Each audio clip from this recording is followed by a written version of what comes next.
that stuff really appealed to me because it seemed like there was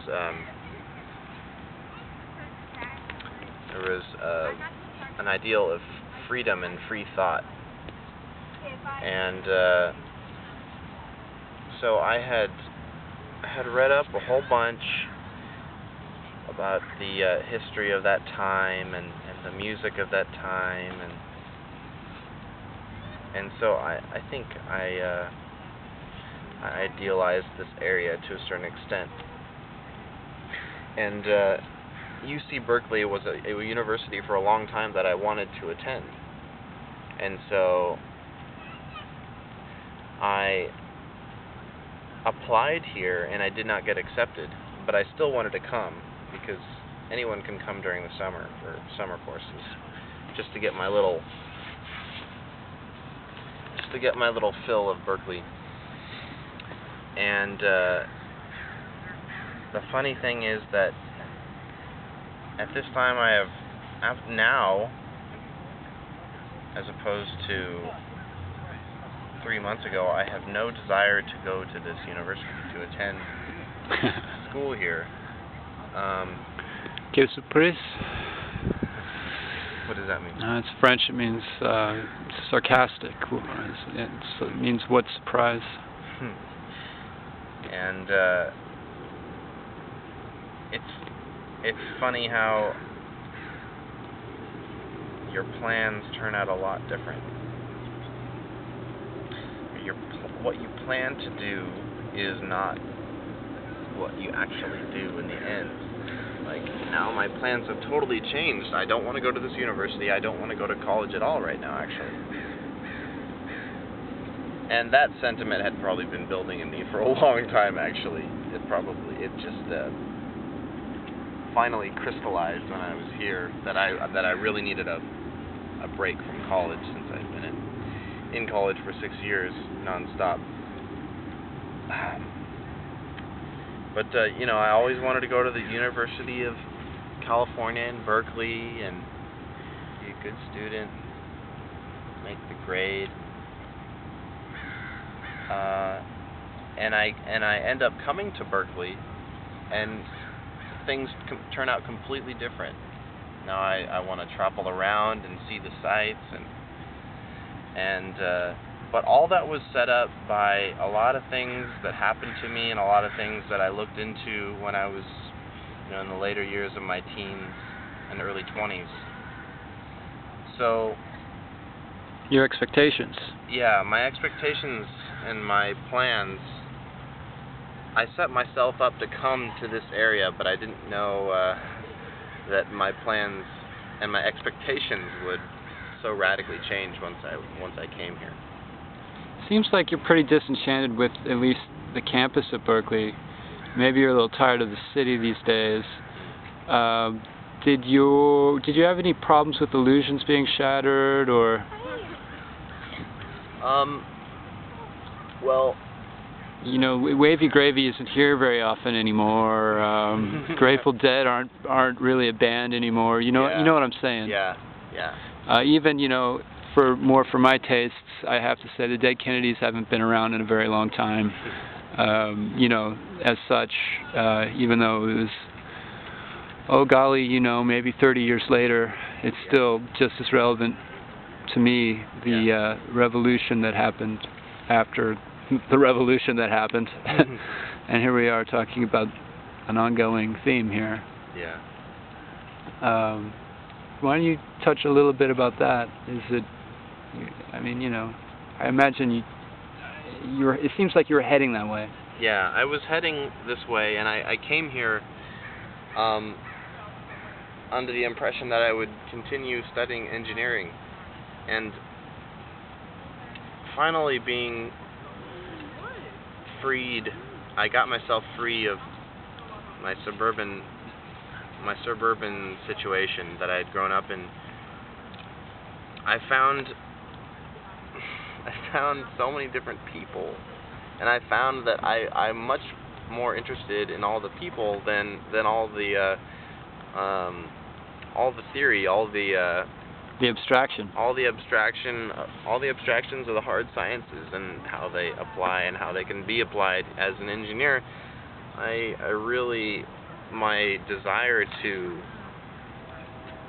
learn that vein of knowledge diminished very, very quickly once I came up here and started to get to know the people. And as far as expectations for the area,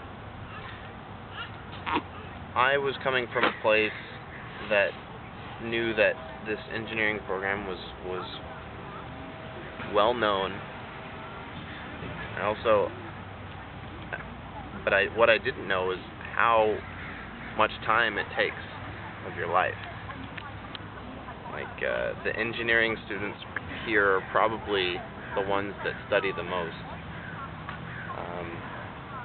and I really have no desire to spend that much time buried in books. I'd much rather be out meeting the people and learning how people live and seeing if they're happy or not and all that. So yeah, my expectations were not met. My expectations were blown away. Seems like all of your expectations have been recently chainsawed. Yes, they have been chainsawed and they've fallen and they're now decomposing. And I've got new ones, much more tangible ones that I can feel each moment. I'm trying not to put a hard edge on this, so I thought I'd ask you a more interesting question. And you know, this goes back to before the interview when I said I'd probably ask you a lot of these questions before. I've got a few relatives who went to school here. My father was in the engineering department. You know, I often see the case that there's failures in society and that maybe we're just not far enough along. I see failures in the healthcare system and the social welfare system. I see failures in a lot of different places. Berkeley used to be just sort of a free zone. They cut off Ronald Reagan cut off all the money for the asylums, and so all the crazy people went to Berkeley. That was the services that Berkeley provided. No, they just got stuck here. It's kind of like those places along the shore where all the driftwood kind of float around, and that's just the way it is until the next big storm comes. Yeah. That's just actually how the infrastructure in the Bay Area worked out. Yeah. So my question for you, even though I said I wasn't going to be hard on you, and I just gave you this ration of shit about political structure, maybe what I can do is give you a little more lighthearted question. Let's say that with the knowledge you have now, you're far enough along that if we just changed a few things, atmosphere, some sort of magic, you know, I'm an amazing science fiction advocate. You know, there's the Captain Archer, the most recent series, and that supposedly predates the Captain Kirk series. You're familiar with the Picard series. You're familiar with the Janeway series. You're familiar with the Cisco series. You know, describe your relationship to Starfleet. Are you going to be an engineer, a medical officer? I really don't want to give you too much bullshit about school right now. Yeah. But just a light-hearted kind of fantasy question, if you will. Well, I would imagine I would spend a lot of time on the holodeck, creating and modifying, manipulating my own little worlds that I would build. I would probably spend a fair amount of time on the wherever the best view of the stars are. Astrometrics. Astrometrics, where I can have a nice panoramic view of outer space. And then I would probably, I might be interested in maybe the peacemaking department or negotiations or ambassadorship. Ambassador, yeah, some kind of mediator to settle disputes and so forth. I think I could be pretty even-handed.